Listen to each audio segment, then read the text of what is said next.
భక్తివన్న ప్రేక్షకులకు శుభోదయం.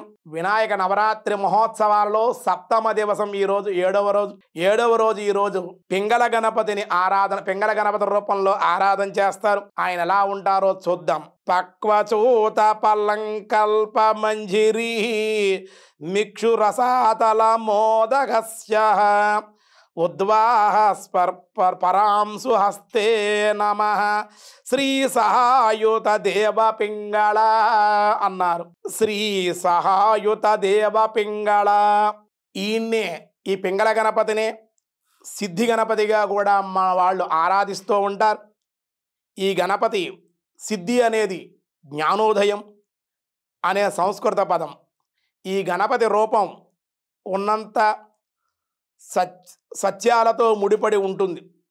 సిద్ధి గణపతి పసుపు మరియు బంగారపు రంగులో ఉన్న వ్యక్తి దీనిని సాధించిన దేవుడు అని పిలుస్తారు. అతని మామిడికాయ, యుద్ధగొడ్డలి, పూలగుత్తి మరియు ఆకులు మరియు వేర్లు కలిగి చెరకు రెమ్మను పట్టుకొని కూర్చుని ఉంటారని నేను. ముంబైలో ఈ పింగళ గణపతి అంటే ఈ సిద్ధి గణపతి ఆ వర్ణంలోనే ఎరుపు వర్ణంలో కనపడుతూ ఉంటారు మనకు.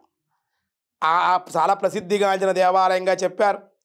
ఈ సిద్ధి గణపతిని ఆరాధన చేయడం వల్ల భౌతికమైన ఆధ్యాత్మికమైన రెండింటిలోనూ అన్ని వ్యాపారాల్లోనూ ఉద్యోగాల్లోనూ విద్యలోనూ కూడా విజయాన్ని పొందగలుగుతారు. కనుకనే పింగళ గణపతిగా సిద్ధి గణపతిగా ఈ 7వ రోజున ఆరాధన చేస్తారు. ఆచరించి తరించండి.